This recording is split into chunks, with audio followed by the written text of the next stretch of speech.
Welcome to Grant's Rock Warehouse, and tonight is another Warehouse interview. Tonight, George Sipl is here, the author of Understated, My Life in Rock and Roll. He played keyboards in American Noise.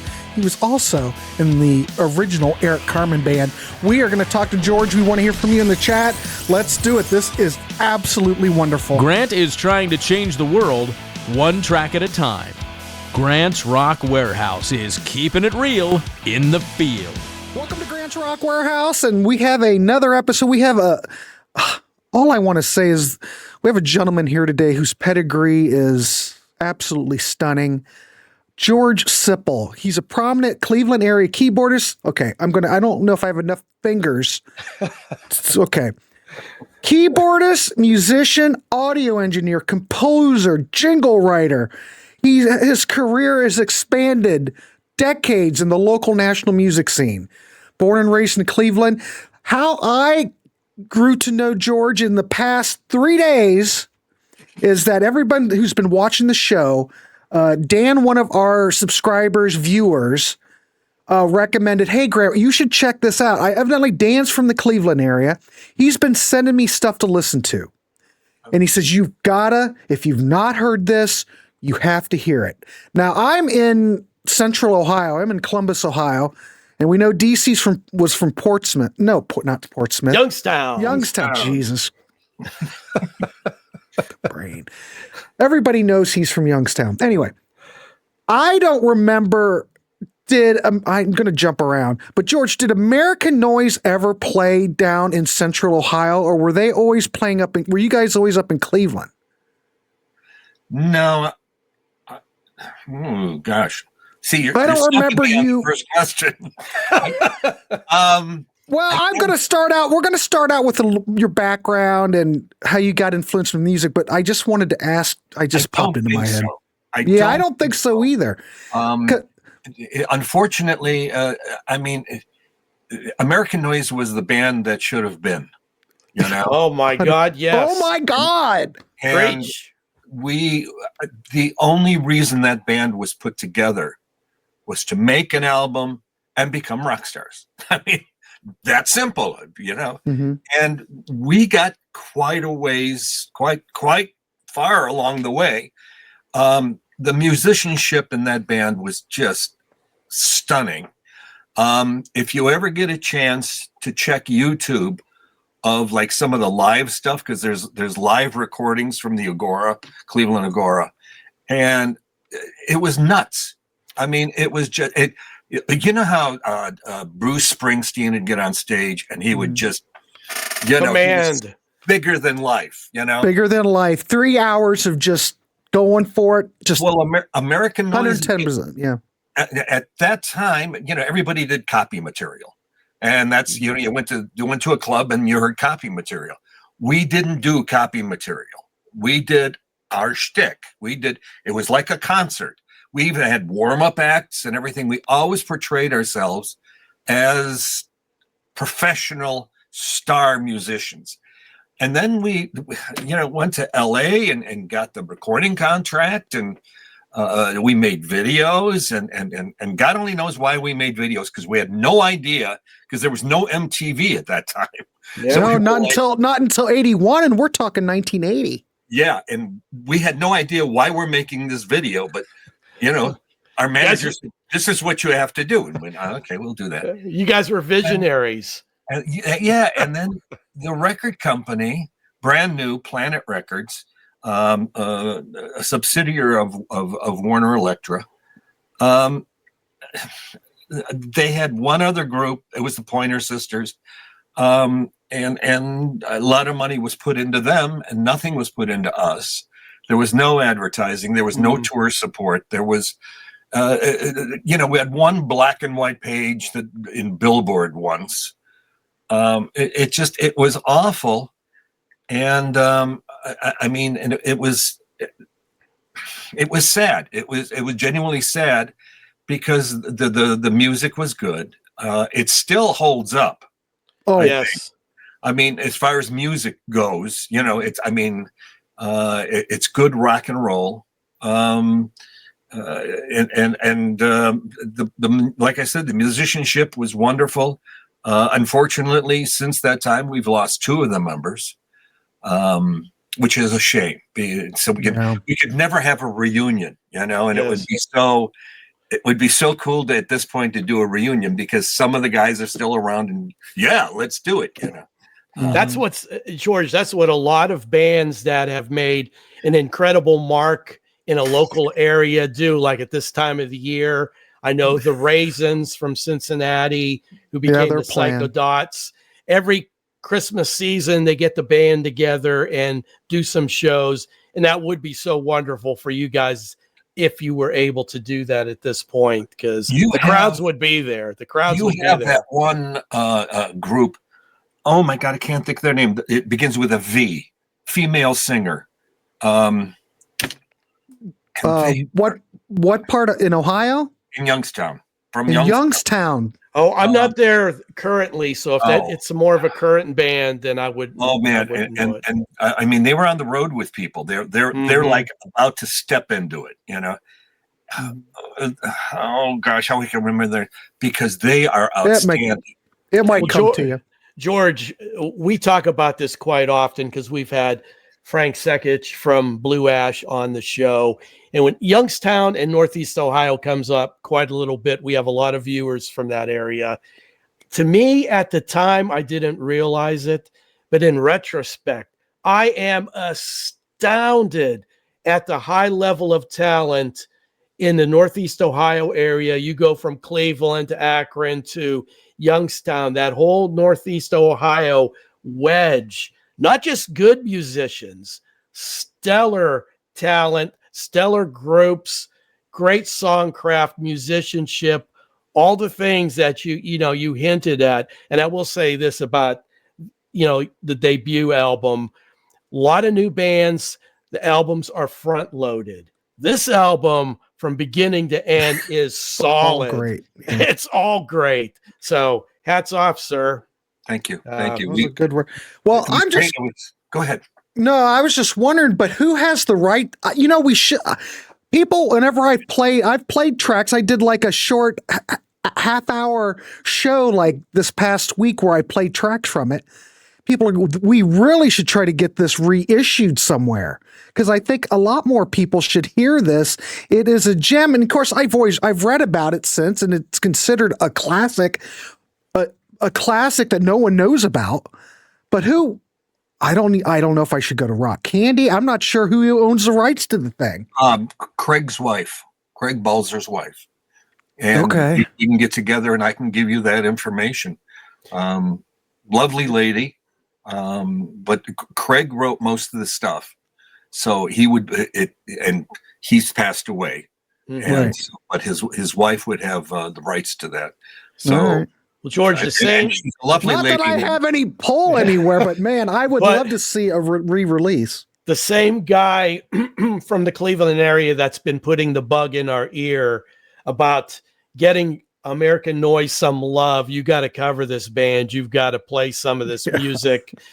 Is the same guy that's trying to spearhead one of these companies that releases these classic rock albums from the 70s and 80s to somehow be able to get the rights and put it out there, because like Grant said, whenever he plays cuts from this album or the singles afterwards, always get a good response. There is an audience out there, and they cannot get a hold of this album in any format. And wouldn't it be wonderful if we could get one of these recording companies that specialize in this type of music to get the rights and then release it? I'm for it. I mean, I wouldn't personally have any say in that, right? But I agree with you completely. There is. I mean, when you stop and think that 40 years later, there is still a strong group of people in town that are like, oh, God, they were the best band, and they were, blah, blah, blah. So I highly recommend looking at some of the live shows from the Agora that are on YouTube. You guys there's some stuff. There's a lot of stuff. I don't know who runs that, but on SoundCloud, the Agora show, and then there's the album that I guess is from the 2-track master. From what I understand, posts a lot of that stuff. Tommy Rich, the drummer, He does a lot of work with that kind of stuff too. He actually had he rebaked some of the, you have to bake a tape to get it to play one more time, an old magnetic tape. And the crappy tape of the 70s. Yeah. And he did that and got good results.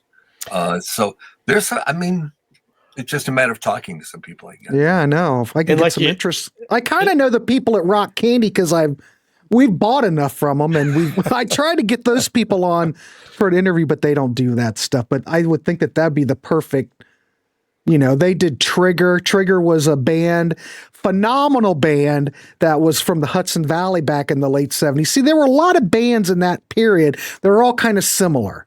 And I'm going to put American Noise in with Trigger, with Aviary, had the one album in 1979. With Riggs in the early 80s. There just seems to be there was just so people, the label seemed to be signing so many people. It seemed like there was so much competition, and don't forget, we're in the era of the Knack. So the Knack came out in 79. So you had 2020, you get American Noise out there. There's a lot of bands kind of in that similar vein. I wouldn't exactly call American Noise power pop. I think there are power pop elements within American Noise. But it just seems, I don't know if it was competition. You have to look at our influences from that time. I can remember sitting cross-legged in front of Joe Walsh's amp. Okay, here we go. At a local CYO dance, and there's Joe Walsh, and Jimmy Fox and I are good friends. Dale Peters worked for me at Beechwood Studios, the bass player. This is the kind of people that we had in the era. Phil Kagi, we had Eric Carmen, we had Michael Stanley, we had all these people. Now we have Neil Zaza, Neil and I are great friends. And oh my gosh, if you ever get a chance to see a Neil Zaza show, outstanding. It will make you fall down. It's that wonderful. Again, here we go. I'm going to start writing things down. Oh, go ahead. Neil's a great guy. If you could get him on the show, and he would love to do it, I'm sure. He's doing his Christmas show. He does a Christmas show where it's classical music on rock guitar, almost like Trans-Siberian. Except better. He's a super talent. Yeah, no question, man. He's known super more talent across the ocean than he is here, and it's a shame because, I worked on a couple of cuts on his last album, and I love the guy. He's a wonderful guy, and that's, we had a lot of great influences in this area. Mm-hmm. Joe Walsh. What a monster. The James Gang, and then the Eagles and solo career, and this is who we used to go see at dances and clubs. I've brought up this, not even a fun fact, but just a pure fact on this Rock Warehouse many times. I grew up in Northeast Ohio. We just accepted that there were so many stellar talents that you could go to a club here or there. And it wasn't until you get to be a little bit older and you live a couple other places and you start thinking about, my God, it is astounding the amount of talented musicians and quality material that came out of Northeast Ohio. To this day, it blows my mind that so many talented people could live in one area of a state in this country.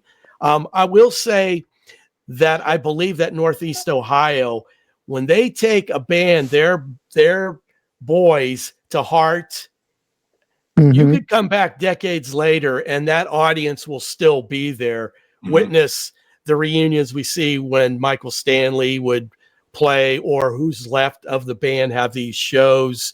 The same thing's true for Left End in Youngstown. And I'm sure if it were possible for you guys, if you were able to get back together and have a reunion show, you would pack the joint, no doubt. And even outsiders that Cleveland took to heart, like Artful Dodger, If they Oh, decide to come gosh, back yeah. together, Oh, they Artful came Dodge is a to great band. Oh, heck yeah. Cleveland, and the people still remembered and were still there for those guys. They warmed us up when I was in Eric Carmen's band, and they warmed us up when we were in American Noise. So actually, I have some of the guys on my Facebook page still. I mean, just yeah. Oh, that was a band. It was just that a was golden. another band that should have been. Yeah, it's There's no question. it's not Mhm. always the most talented, the best songwriters. There's a certain something just has it's luck a lot of times, because God knows you guys had the goods. There's no reason with the music you created why you guys weren't a big national I'm just act. surprised another But it just- label didn't pick you up. I'm sorry. Another. Yeah. Oh, I I'm just surprised another label didn't pick up American Noise. Yeah. We. I remember being at a recording function, and years later, and this guy from Warner Electra was there, and he goes, "You're George Sipl. You were in American Noise." I said, "Yeah." He says, You're him. we really dropped the ball with you guys. I wanted to punch him so hard. It was like, yeah, you did. It's like, you guys really did. So, man. Thank God for WMMS in Cleveland, because they played our album. John Gorman was such a big push for us. He used to let us, if we walked into the station, the radio disc jockey would leave and the show would be ours. We would just take over the studio. George, that's another thing I really remember about Northeast Ohio and WMMS was the local talent. That radio station got behind those acts big time, and they always made time to promote the local acts, whether they took their recording equipment and did those coffee break concerts or played material every time you guys would release something, album or singles and whatnot. That radio station was really there to support the local talent. I was just thinking, Chrissy Hind from the Pretenders, Akron area. Akron. Well, I'm just as we talk, more of these will come out. I know we don't really have a game plan here. We're just talking music here with George. I am just in awe over his. Don't forget, your resume is incredible. Your resume is incredible. I know we've been talking a lot about American Noise because, like I said, I'm giddy about it. But also, you played on the debut Eric Carmen album. So, how far back did you go with Eric Carmen? And how did that come about? I was in a group called Magic, and we used to play the Cleveland Agora every Wednesday night, and we were quite popular. We actually had a full PA system. Everybody else may have had a couple speaker columns and all. We actually had a full system. We had a truck. We were stars. Professional. And we used to do like a lot of Beatles things. We did a lot of Beach Boy tunes with harmonies, which, a lot of groups said, "Oh, no, that's a lot of work. We're not going to do that stuff." So we did a lot of stuff that everybody else wasn't doing. And, the harmonies, well, Eric was obviously in the Raspberries back at that time. And the Raspberries had a lot of harmonies and things like that. Well, when he left the Raspberries, Eric used to come and see us all the time. And when he left the Raspberries, he had Jimmy Einer, his producer, come in and said, "Look, I'm thinking about grabbing these guys as my band," and Einer came in and saw the band Magic, and he said, "Yeah, this will work out." So he grabbed the band Magic, and that became the Eric Carmen band. Oh, we went to, before you know it, I'm going to New York. We did rehearsals. We went to New York, recorded the album. Songs like "All by Myself," "I'm Never Gonna Fall in Love Again." And there were other songs that even came out later that we worked on. Good story, Eric Carmen story. We're playing in New York. I think it's the Bottom Line in New York, or is that California? Anyway, Bottom Line, New York. Bottom line's in New York. Yeah. we played there, and this guy came in, jazz guitar player, came backstage afterwards. I hate getting old because I forget names. But he heard us do On Broadway. Oh, George Benson. George Benson came back. George Benson. He says, I really like the way you guys did On Broadway. It's on the album. Oh my goodness. It wasn't 6 months later that our buddy George Benson had a big hit with. There you go. Boy, that's a great story right there, folks. So that was bam. Really cool. That's a good one. Oh, it was, it's kind of like one side he's going, well, he's stealing our ideas, and on the other half of it's like, well, we had a good idea.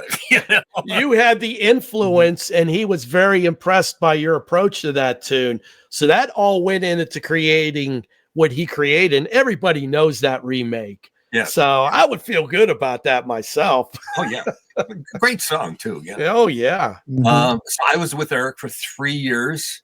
We got to tour with, our first tour out was with the Beach Boys. I mean, small time act. Yeah. So we were with them for a number of months. And weren't you guys out with somebody else and it was a disaster? God, who was Sweet. The other band? Sweet. Oh, that was now maybe the was Raspberries so was Sweet, but that we went out with Sweet, and that was just, they're playing Ballroom Blitz and we're playing All by Myself.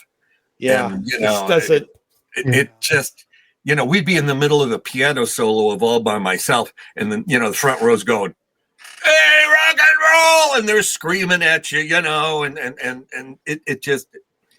That billing, that is not the right billing. Maybe Raspberries and Sweet, but with Eric Carmen's solo and the cinematic and the balladry and the orchestration that he brought to his solo career and the Sweet, there's a severe disconnect.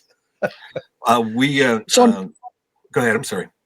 No, it's all right. I was just going to ask. Well, go ahead, and then I'll ask. I was going to say, we had like 3 guys that could be playing keyboards, or like 2 guitar players, and we had the guys were able to switch instruments.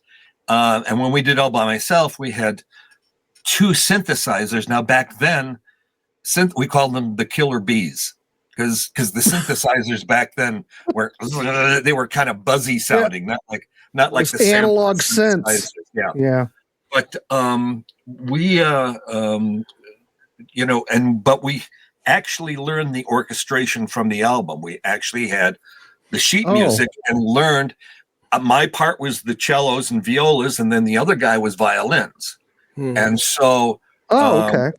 Yeah, so we actually, the guy from Rolling Stone came to see us once. We were opening up for, I hate coming up with names. Anyway, we were opening up for a big act in New York. And he said, well, the nerve of these guys using pre-recorded string sound. And we were like, yes, you don't know what a compliment you paid us. Because, like I said, they were killer bees, I mean. And you guys were able to put, it over on some music expert, so to speak, that he thought they were backing tracks. And we used 2 different synthesizers picked specifically for those purposes. The one had a lower, warmer sound for the cellos. The other one was an ARP string ensemble, which was really kind of high, buzzy sounding, more like violins. So I mean, that was kind of cool. And George, that's very impressive, because unless I've got my years all screwed up, you were fresh out of college. You were a very young musician in the biz, and then given this being a part of this gig with Eric Carmen. What was that, 75? 75. So I was 22.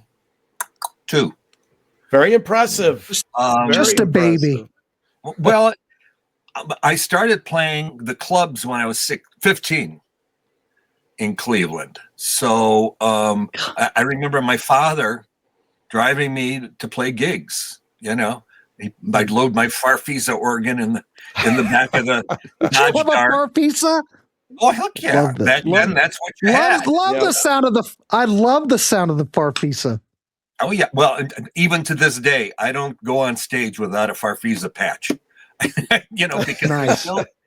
there's still that old sound. For occasionally if you do one of those songs. So Yeah. And the Vox Continental organ back in the day was predominant on all. Paul Revere and the Raiders. Blah blah. Okay, blah. here's my Vox Continental Doors, story. I have a Vox Continental story. We had one of those that we put on top of my Hammond. Okay. Eventually I got into having a Hammond, and we had a Vox Continental that we ran through an Echoplex that we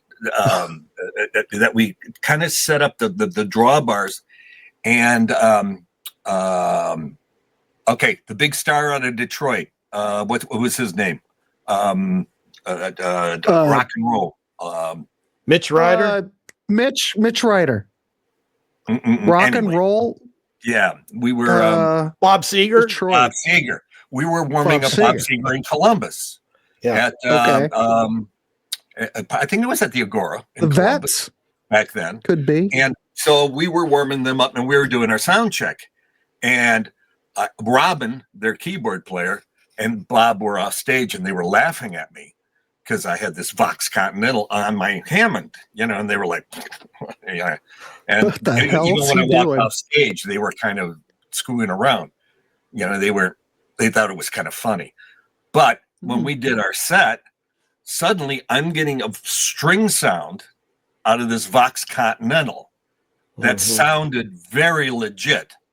And that's why we used the Vox Continental to get that string sound. When I walked off stage, they're like, "Hey, so what did you guys do?"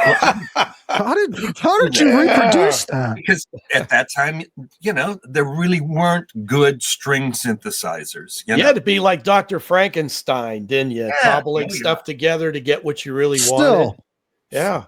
You have to admit, though, George, the Vox Continental organ, very unique. Only the Vox Continental organ sounds like a Vox Continental organ. Agreed. Absolutely. Man. Yeah, but it worked. It had that string sound you needed. That's all that mattered. That's a great story. I do have a question about Eric Carmen. So you go back, did you know Eric like prior to Raspberries, or how far back do you go with Eric? Personally, yeah, I met the guy when he came to the gigs and said, okay, I want you guys to join me. I was not anybody listening. I was not a Raspberry fan. To this day, I don't own a Raspberry. oh my. I love the Raspberries, but I always thought that Eric stuff. See, I always looked at like Eric Carmen. I put him like up on another level. I mean, you worked with him on that first album. Did you think that? I mean, I don't want to use the word genius, but my God, so talented. That album was not the Raspberries. The Raspberries were a very pop, kind of group, and they really appealed to the teenage audience. I was into Emerson, Lake and Palmer, and Yes, and Genesis, and people like that. Yeah. So the Raspberries were just not in my bailiwick, Sure. And so, but when we did, we were doing all by myself with orchestration and. Even the pop songs that we did do, Never Gonna Fall in Love Again, had beautiful string charts, everything behind it. So it was a little more advanced pop music. Yes. And so I was into it. I was very into it.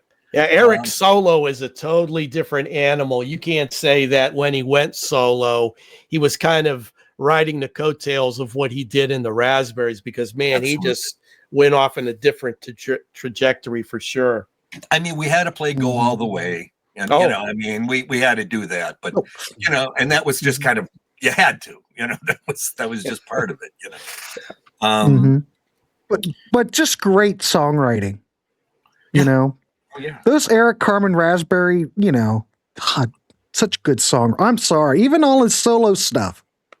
I mean, I love his work. So I'm just saying, and just to be part of it, man, I'm just Well, I ended up working on Hungry Eyes. I like it, George. Mm-hmm. What's that? I worked Hungry I Eyes. on Hungry Eyes for the Dirty Dancing movie, and he was recording at the studio that I was the manager at. Oh, okay. And actually, I didn't do the original tracks because he wanted to work from 4 till 4, and I was doing a lot of commercial work, and I was also the manager, chief audio engineer. So I had to be there at 8 a.m, take care of business. 4 to 4. That's a little, yeah. Yeah. So I That's gave a him luxury for some people. What is this? The Beatles? That's what the Beatles did. So I gave him one of our a great engineer who did all the tracks. Well, what happened then? Jimmy Einer, who was Eric's producer in the Raspberries and our first solo album, Jimmy Einer owned Vestron Pictures, who is the one who put out Dirty Dancing. And so Jimmy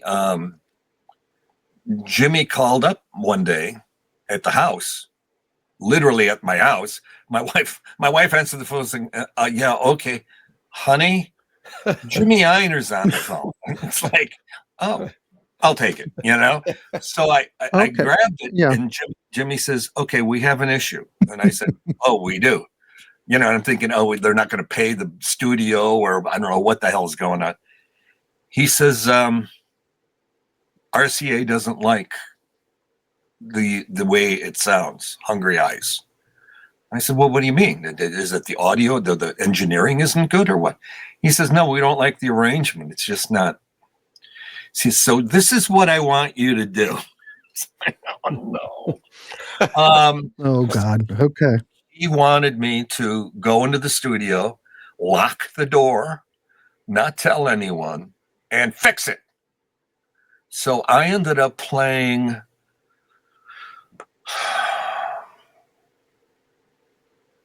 I'd say 30 to 40% of the instrumental on that song, redoing it. And then I mixed it for the movie, for the album. Eric had not heard it until the movie. He was a little pissed to this day. Obviously he's passed away, but he didn't like me a lot. And it's so funny because, all I did was what his producer told you to do. Make him a few $1,000,000, and that too, and brought up a dying career. You know what I mean? Because 85, he was. It was a big hit. They played that track. Yeah, it was basically the second one. On the Dirty Dancing track. It did well. Mm-hmm.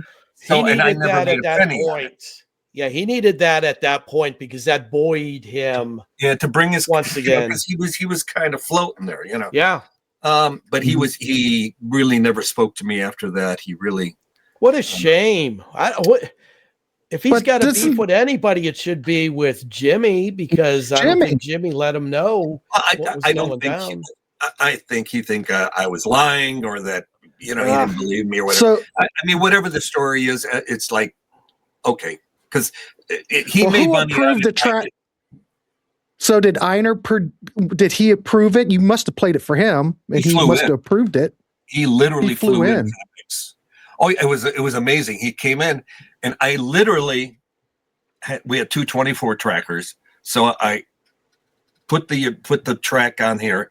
And then I made a copy. I didn't even align the machines. I just slapped it over to another machine and just started erasing and bouncing. And then I started just adding, I redid the bells, and I did the synth wash. I did the guitar chunks. I did the cymbals on the drums because at that time it was the old Lynn drum machine.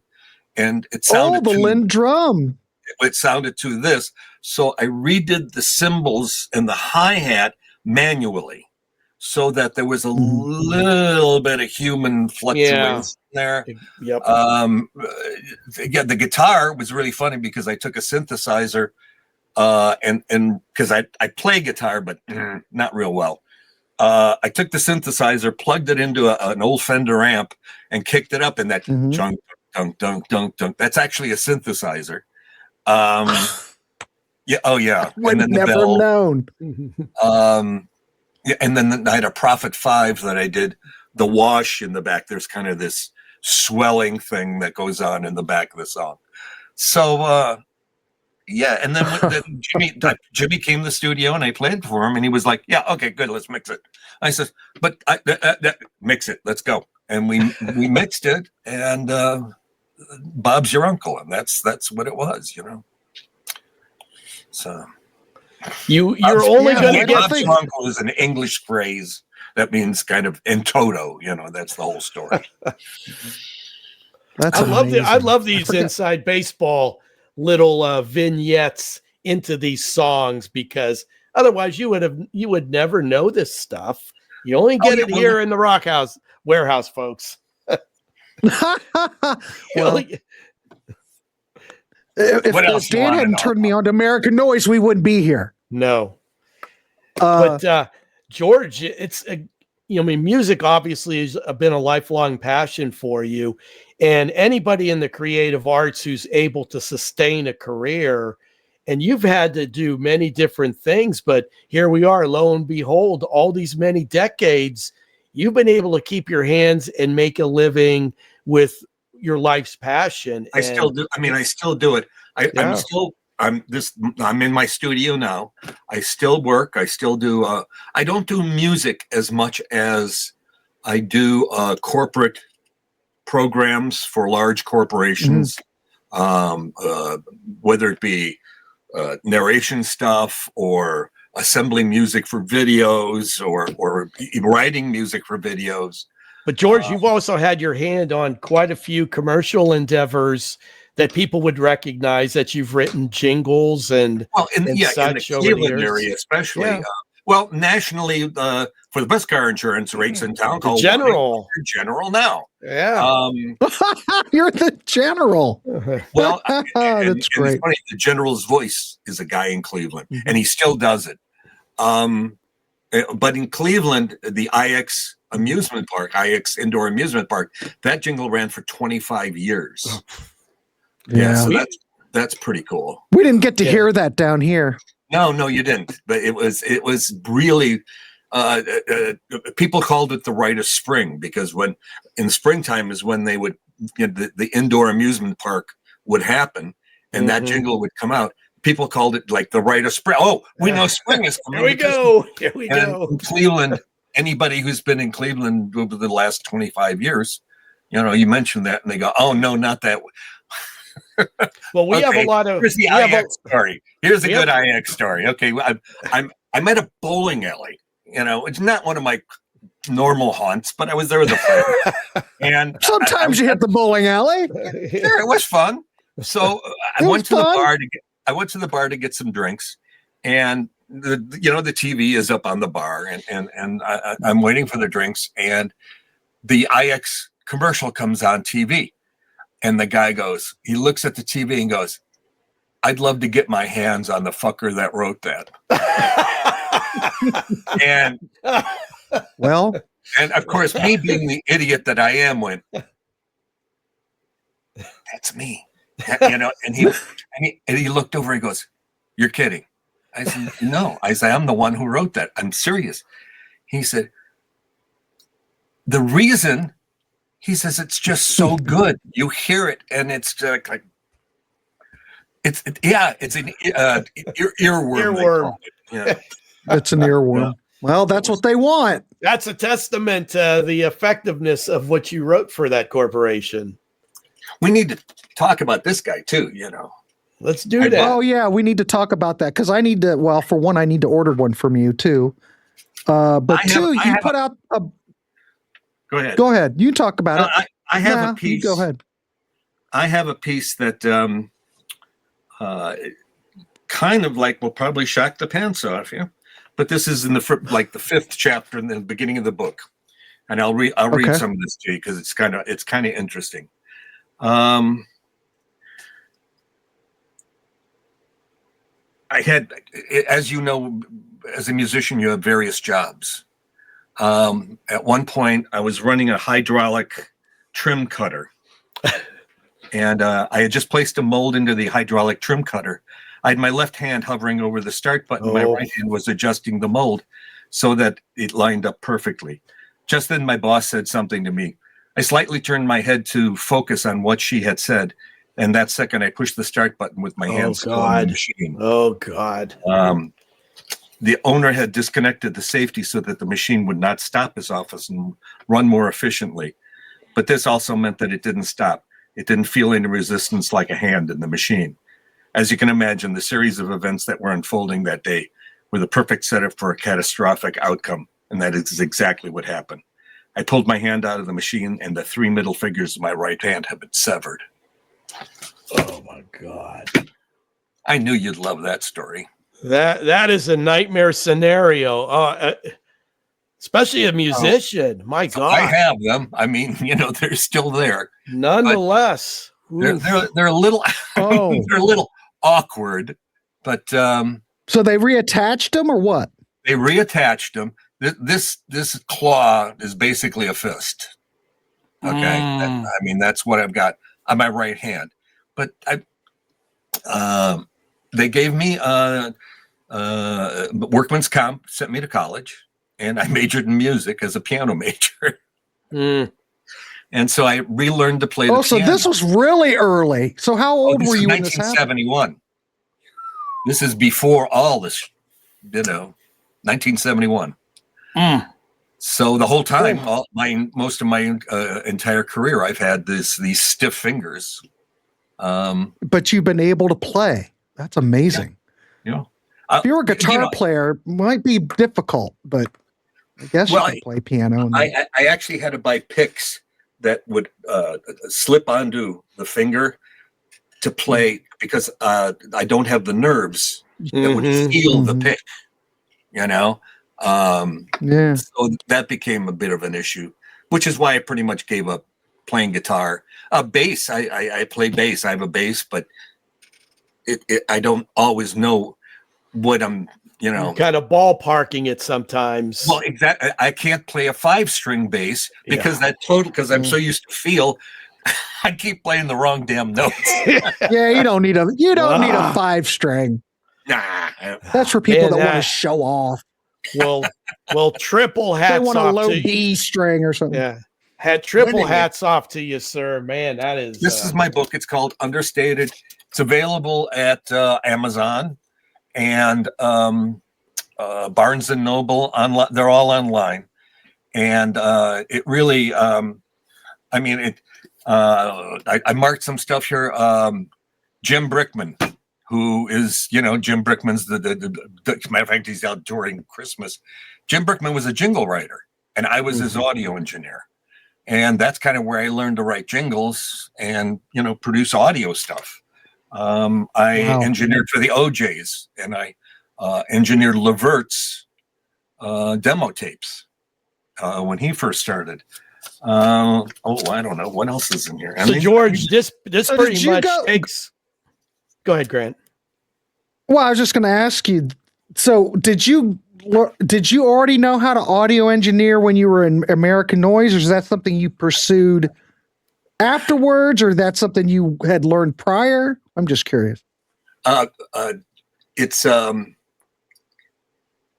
1979. This was after Eric Carmen. I got divorced. I was like,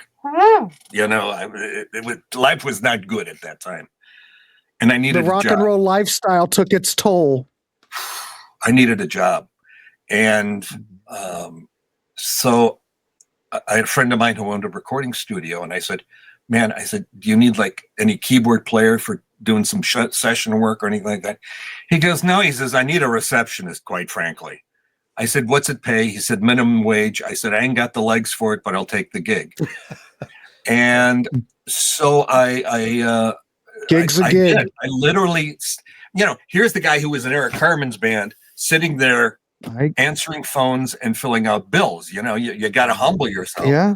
So, but then because I was divorced, I didn't have anyone to go home to.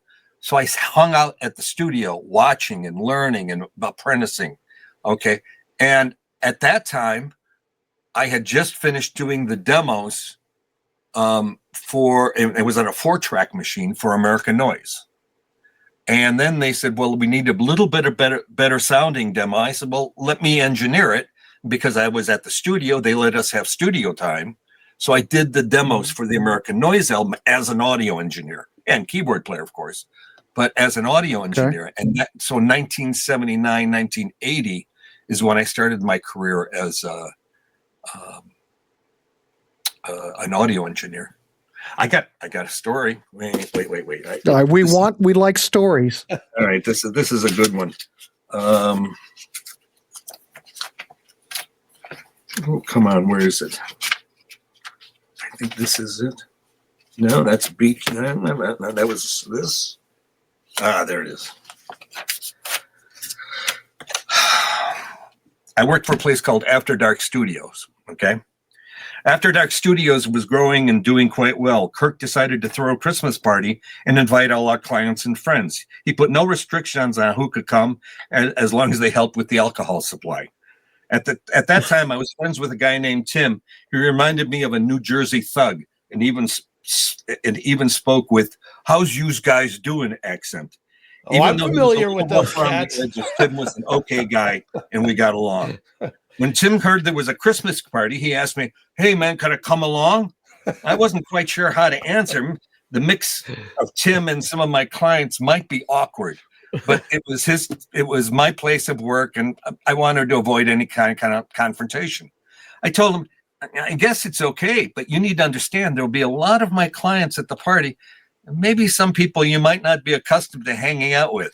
So will you be okay with that? Tim was like, hey, you don't got to worry about me. I know how to behave. The night of the party was great. Tim and I hung out mostly in the lobby to greet people coming in. There were even some people I didn't know, so we all introduced ourselves and became buds for the night. Tim was doing quite well, and everyone was glad. Most of the uneasiness began to evaporate. I started to relax and have a good time. Then in walked one of my more flamboyant clients. He announced himself with a loud, "Hello, everyone." He saw me and sashayed up to both Tim and I and myself. I thought, oh, this ought to be interesting. I said, hello, and got a hug from Hollywood.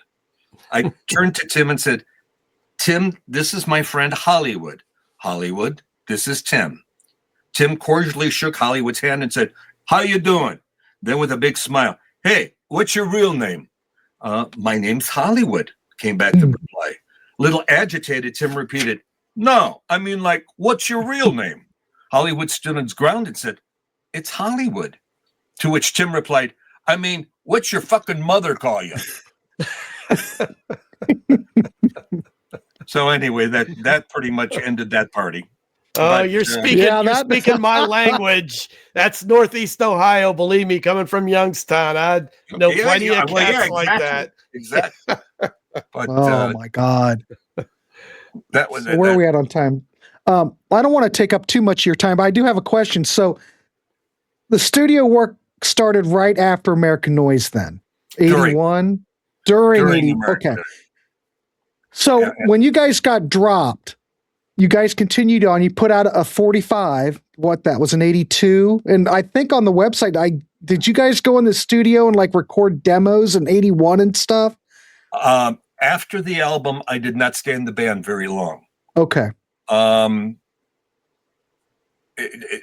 Probably out of sheer frustration. Yeah, I bet. I left the band. Everybody was frustrated. The material was not coming out as strong as I would have liked it to come out. Mm-hmm. I needed to get out. So that's when I focused primarily. I totally got into engineering from that early 80s, about 82, I'd say. Okay. On to actually when Craig passed away. I had, when I heard he had passed away, it was like, man, you're wasting your talent. Why aren't you playing? Mm-hmm. And so I ended up joining a band and starting to play out again. It was clubs, and I wasn't out to be a star. I was just out to play. You're a musician. Yeah, and I'm still playing out. great. So what are you doing? Who are you playing with? I mean, I'm doing a duo right now. Mhm. Restaurants. Yeah. And the guy I'm playing with lived 4 houses down when we grew up. Taught me to play bass back in 67, 68. Mhm. So I've known this guy over 60 years. Oh, And so so were you guys in bands together when you were kids then? early on, we were doing like Allman Brothers things because he and his brother played guitar. Mhm. And we were doing it was just before the Magic Band. It was a band called SRO. And the brothers played like Allman Brothers stuff. Well, I played, the keyboards and stuff. You were the Greg Allman. Well, yeah. It wasn't quite as pretty, but Whatever. Talented, no doubt. All right, cool. All right. DC, you got anything else? I don't want to take George's whole day. I'm fine. I'm having a good time. I'm just happy that Dan got American Noise back on my radar, because by the time you guys hit the scene, I had graduated from college and was living in Columbus. But coming back home, I do remember when I tuned in to MMS hearing, Take It All, anyone, with a heart. Mm-hmm. So I knew of you guys back in the day, but was living in Columbus. And it wasn't until Dan turned Grant on to it. It says, oh, yeah, I remember those cats. And then listening to the album, I says, oh, these songs are very familiar to me. So I'm so happy to be reintroduced to the band, and so happy to talk to you and hear your stories, because it's utterly fascinating, the lives of a creative and how things just change and can turn on a dime. But if that is your love, your passion, and you're able to make a living in that industry, man, hats off to you, because not many people are able to, to do it. Grant, pick up your pencil. Oh God, here we go. Okay, pick up your pencil. Yes, sir, I'm ready. I got two things for you to check out on YouTube. This is totally different stuff. I did the original music for a video called Empathy. Okay, that's all it's called, for the Cleveland Clinic. It's got over 6 million views. Check that one out. And then check out one called Bridges. And you should be able to find that too. And I wrote that for the bridge lighting ceremony. Bob Hope was there and blah, blah, blah. But the video on that was wonderful. It was really a nice job. So it gives you another view of some of the stuff that I've done. All right, cool. Well, why don't you hold up that book again, and then everybody down watching the video, if you want to give George some love, the title of the book is Understated. So it's on Amazon. You can get it at Barnes & Noble. Give him some love. A lot of stories from back in the day. Oh, you heard some of them, and trust me. Just those two stories tells me it's a good read. It's a good read. Those two stories. My wife was a teacher. She's a retired teacher. What would happen is in the morning, she would literally interview me and sit there and ask me, okay, what about this? And then write down, and then she'd assemble it, and then I would proofread it at night. And we did that for 8 months. And, she did a wonderful job of making it it's in the high school level read.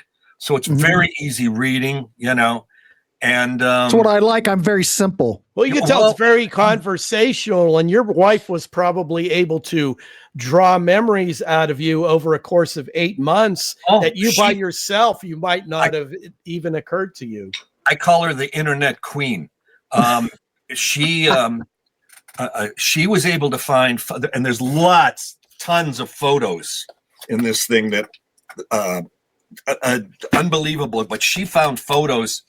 I used to do the NBC Source radio show, which was live concerts that I would mix, and then they'd be broadcast nationally. Cheap Trick, Stray Cats, The Pretenders, a Golden Earring. I mixed all these groups live, and then they would press it to records back then, and then play it over the air, nationally for NBC. And I thought, oh, well, that stuff all went to the wayside and the studio closed up, so I don't have the tapes anymore and blah, blah, blah. Well, damn it, my wife actually found the center, stamps or whatever you'd call it of an album of a number of those albums. Oh, with the names of the groups that I worked on. And I mean, it was just such a surprise. I thought, well, that was down in history somewhere. And it was really kind of cool to all of a sudden, wow, hon, thank you. That's really kind of cool. And it's in the book, the pictures of that. So a lot of things that we found as we dug and things that people contributed and were kind enough to be, to share with me and bring to mind. So quite a life. Just saying, I'm impressed. Hey, you get in touch with me anytime you want. You guys are okay. All right. Thanks, George. Yeah, Thanks, we really George. appreciate having you on. And like I say, the life of a musician, the life of a creative, the twists and turns, the tales, infinitely fascinating to me. So this has been a real joy. You'll love the book then, because it really, I mean, it talks about my low times, and it's the life of a musician. Yeah. There's ups, there's downs. Yeah. And we've all had them. God was good with me because I we live in a nice home and, life is really pretty good for us right now. So yeah, that's awesome. Thank God. Awesome. All right, everybody. George Sipl, American Noise. Everybody knows I'm on a American Noise tangent. Thank you, guys. But we need to somehow get that. I wouldn't even know who to talk to. Rock Candy. I just wish we could get that released. And then put the 45s on it and then maybe bonus tracks, some live stuff. I can see it all now, George. I can see it all now. I just don't know how to make it happen. You're funny. We'll start taking steps in that direction. We'll see what shakes out. I might contact Rock Candy because I have had contact with them, but I could see them doing it. Maybe if they contact, I don't know about Cherry Red. Rock Candy seemed to be more because they did Aviary. They did a lot of the bands that would be in that American Noise vein. I'll send them a note. Maybe I would get some. And I could turn you on to Craig's wife. All right. I think that would be the nexus. That would be the nexus to make it happen. And I know she would be. Cool. What a wonderful testament to her husband as well. And then I can go down in history for making the deal happen. Oh, bam. Well, see, it's not only her husband, but her brother-in-law. Brother-in-law as well. Both were in the band, Yeah. Mm-hmm. Well, let me see what I can find out, and I'll be in touch. Maybe I can. I don't know. I'm going to try because I think it needs to come out. Cool. There'd be a lot of people. Think about that Cleveland market. People, you go out and I look, and people go, "Gosh, I wish this was out. Gosh, I wish this was re-released." I read that constantly. Do it while we can do it before we get to the point where we can't do it. See what I can do there. But you know what I mean? Now's the time. Really, the time was 10 years ago, but I'm going to see what I can do. I'm going to try something. We'll see. All right, George. Thank you, everybody. Go down, follow the link down below. Purchase George's book. Give him some love. A lot of great stories. I'm going to go down and do it right now. All right. Cool. Okay. George, I'll be in touch. Thanks for doing it. I had a lot of fun. You're my idol. Thank you, George. Merry Christmas. Merry Christmas, everybody. Yeah. We'll see you. Bye. Bye.